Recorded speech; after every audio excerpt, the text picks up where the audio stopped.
Usually I take times to speech. আমি খুব বক্তব্য দিতে সাধারণত একটু সময় নেই। Unfortunately I have no time today. আমার আজকে একটু সময় কম। আমি একটা বিষয়ে ছোট্ট কথা বলে আমার আলোচনা শেষ করব।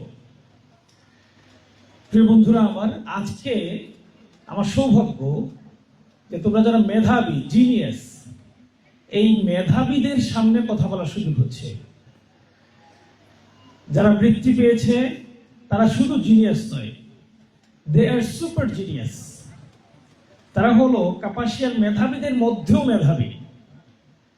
এবং আমাদের ছাত্র অঙ্গনের ইন্টারমিডিয়েট পর্যন্ত যে স্বপ্ন থাকে, স্বপ্ন বাস্তবায়নকারী 19 জন, যারা শুধুই সুপার জিনিয়াস নয়, তারা extra super genius of the world আমি বলবো।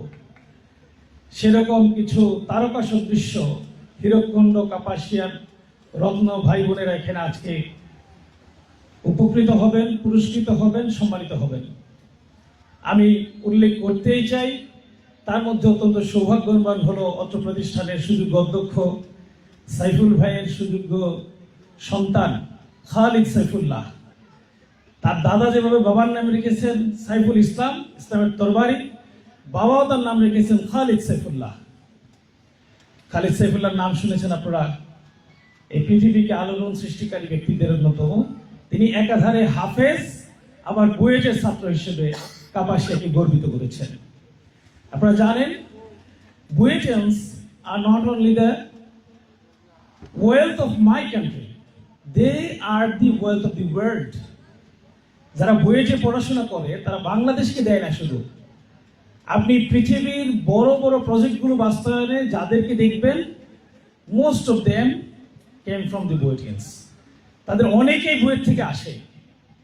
আপনারা পদ্মা সেতুর মতো যে প্রজেক্ট দেখছেন, এই প্রজেক্ট বাস্তবায়নে যিনি চিফ অ্যাডভাইজার ছিলেন, he was one of the student of BUET, অধ্যাপক জামিলুর রেজা চৌধুরী, নাম শুনেছেন আপনারা।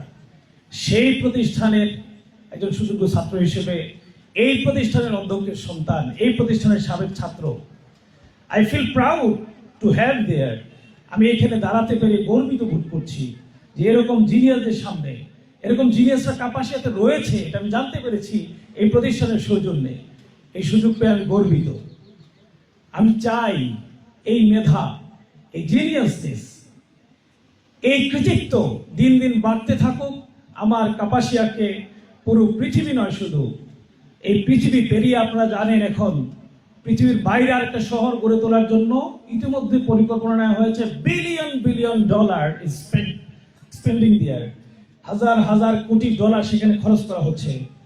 সেই সৌরজগতেও যেন, চাঁদেও যেন আপনাদের সুনাম ছড়িয়ে যায়, কাপাসের নাম ছড়িয়ে যায়, সেজন্য ছোট্ট একটা অনুরোধ রাখতে চাই। What is জিনিয়াসনেস? জিনিয়াসনেস আসলে কি? এইটার ব্যাখ্যা দিতে গিয়ে যুক্তরাষ্ট্রের হার্ভার্ড ইউনিভার্সিটির গবেষক ডক্টর হাওয়ার্ড গার্ডনার তার মাল্টিপল জিনিয়াসনেস, এই গবেষণায় তিনি রিসার্চে উল্লেখ করেছেন বুদ্ধি, স্মৃতিশক্তি and quality to solve the problem. সমস্যা সমাধানের যোগ্যতাকে বলা হয় জিনিয়াসনেস।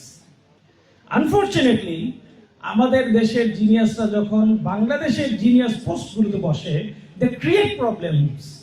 তারা প্রবলেম তৈরি করে, but they don't have the quality to solve the problems. সমস্যাগুলো সমাধান করতে পারে না। আমি এই জন্য বলবো, আপনার এই জিনিয়াসনেসকে যদি সত্যিকার অর্থে, প্রকৃত অর্থে কাঙ্ক্ষিত জায়গায় নিয়ে যেতে হয়, আমি একটা ছোট্ট উদাহরণ দিই।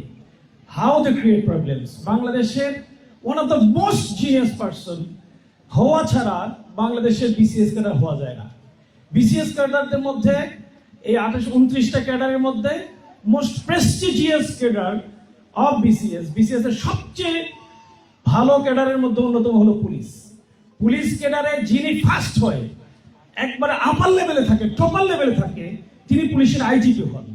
কিন্তু আনফর্চুনেটলি পুলিশের আইজিপি হয়ে 1283 বিঘা জমি জবরদখল করে গ্রহণ করার অভিযোগে তিনি বাংলাদেশ থেকে পালিয়ে যেতে বাধ্য হয়েছেন।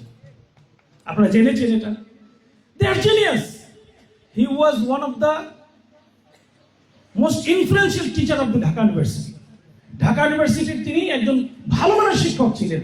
তার ক্লাসে হাজার হাজার ছাত্ররা যাওয়ার জন্য আগে থেকে লাইন ধরতো। এত মেধা ছিল, এত চিন্তা শক্তি ছিল, এত ক্রিয়েটিভিটি ছিল, বাট তার মধ্যে একটা জিনিস ছিল না, যে কারণে তার পরিবার ছেড়ে, আত্মীয় স্বজন ছেড়ে, হাজার হাজার কোটি ডলারের সম্পদ রেখে বাংলাদেশ থেকে পালাতে হয়েছে। ইভেন কেউ এখন জানতে পারছে না এখন তিনি কোথায় আছেন। সম্মানিত ভাইয়েরা আমার, ডক্টর হাওয়ার্ড গার্ডনার তিনি তার এই এক্সপিরিয়েন্স অ্যান্ড রিসার্চের মধ্যে উল্লেখ করেছেন, একটা মেধাকে পরিপক্ক জায়গায় নিয়ে যায় হলো মেডিটেশন। মেডিটেশন মেডিটেশন মানে আমরা বুঝি ধ্যান। শুধুই ধ্যান নয়, এই পৃথিবীতে যারা অনেক কিছু করেছেন, পৃথিবীকে এখন পর্যন্ত আলোকিত করেছেন, যাদের নাম মোছা সম্ভব নয়, এরকম ব্যক্তিদের সবার ইতিহাস খুঁজে দেখবেন, তাদের প্রায় সকলেই জীবনের একটা সময়, দিনের একটা সময় এই মেডিটেশনের মধ্যে কাটিয়েছেন। মেডিটেশনের উপায়গুলোর মধ্যে ক্রিয়া আসে, সেখান থেকে মেডিটেশনের মধ্যে থেকে আসে হলো গ্রোথ মাইন্ডসেট। প্রতিদিন নতুন করে কিছু শেখে নিজেকে এগিয়ে নিয়ে যাওয়ার আকাঙ্ক্ষা তৈরি হলো মেডিটেশনের মধ্যে দিয়ে। What is the way of meditation? মেডিটেশনের উপায়টা কি? এই পৃথিবীতে the most successful way of meditation, মেডিটেশনের সবচেয়ে সফল উপায়গুলোর মধ্যে অন্যতম হলো আল্লাহ অথবা আপনি যে ধর্মেরই হন সেই ধর্মের প্রভুর বিধানগুলোকে একান্ত চিত্তে মান্য করার অভ্যাস করা। This is the best way of meditation. এজন্য আমরা বলে থাকি, আপনি যদি মুসলিম হন, if you are a Muslim, you must go to mosque every day. If you are a Hindu, you must go to temple. If you are a Muslim, you must study the Holy Quran every day. If you are a Hindu, you must study Mahabharata, Ramayana. It will make your geniusness in a kindness. এটা আপনার মেধাকে আমার একটা জায়গায় নিয়ে যাবে। It will add to your geniusness morality. আপনার মেধার মধ্যে একটা নৈতিকতা সমন্বয় ঘটাবে। এজন্য বলা হয়ে থাকে, knowledge without morality, like a moving car without driver. একটা ড্রাইভারকে ছাড়া একটা গাড়ি যদি ছেড়ে দেওয়া হয় চলন্ত অবস্থায়, এই গাড়ির গন্তব্য যেভাবে নিশ্চিত অ্যাক্সিডেন্ট, ঠিক সেভাবে আপনি যত জিনিয়াসই হন, আপনার মধ্যে যদি নৈতিকতার সমন্বয় না থাকে, তাহলে আপনি ওই পুলিশ প্রধানের মতো পালিয়ে যেতে বাধ্য হবেন। সেই মতিউর ছাগল কাণ্ডের মতো এনবিএল এর একজন বড় কর্মকর্তা হওয়ার পরও আপনি গ্রেফতার হবেন, লজ্জিত হবে আপনার বাবা মা আপনাকে নিয়ে। এইটা সমন্বয় যদি ঘটাতে হয়, তাহলে আপনার নিজেকে, আপনার সেই ধর্মের প্রতি অনুগত, ধর্মের ব্যাপারে প্র্যাকটিসিং মুসলিম হওয়া, প্র্যাকটিসিং আপনার যে ধর্মের হন সে ধর্মের মানুষ হওয়া অত্যন্ত জরুরি। সেখান থেকে আপনাকে আপনার নিজেকে চিনতে হবে। সক্রেটিস বলেছেন, নো thyself, তুমি তোমার নিজেকে জানো। What is the best way of knowing yourself? তোমার নিজেকে জানার জন্য সবচেয়ে ভালো উপায়টুকু কি? The best way to know your creator. তোমার সৃষ্টিকর্তাকে জানা হলো তোমাদের সবচেয়ে ভালো উপায়। You have to know who is your creator. তোমাকে জানতে হবে কে তোমার সৃষ্টিকর্তা। Why he created you. তোমাকে কেন তিনি সৃষ্টি করেছেন? What is the responsibility to your creator? তোমার সৃষ্টিকর্তার প্রতি তোমার দায়িত্বটুকু কি? What will be asked and what will be the answers when you are dead? যখন আপনি মৃত্যুবরণ করবেন, তখন আপনাকে কি জিজ্ঞাসা করা হবে এবং কি অ্যান্সার হবে? What is your preparation? সেজন্য তোমার প্রস্তুতিটুকু কি? This is the best way of learning, best way of making you a sustainable genius. একজন স্থিতিশীল মেধাবী তৈরি করার জন্য এটা একটা বেস্ট ওয়ে। পৃথিবীর মানুষের মধ্যে দৈন্যতা আছে, দুর্বলতা আছে।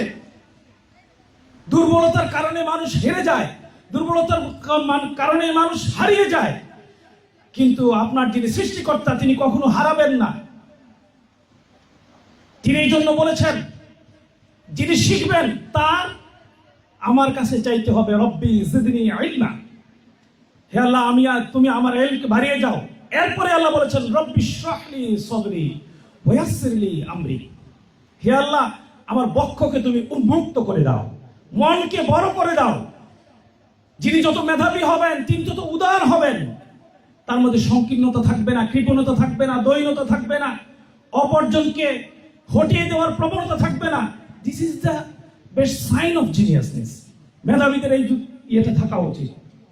বাট আমরা দেখি এই মেধার জায়গায় আমরা শূন্যতা অনুভব করি। সেই শূন্যতা মুক্ত সত্যিকার অর্থে আমার সমাজের জন্য, আমার দেশের জন্য, আমার প্রিয় পৃথিবীর জন্য একটি মঙ্গলজনক মেধাবী জাতি তৈরিতে আমি মনে করি এই বর্ণমালা কলেজ অনস্বীকার্য ভূমিকা রাখছে, ভবিষ্যতেও রাখবে ইনশাআল্লাহ।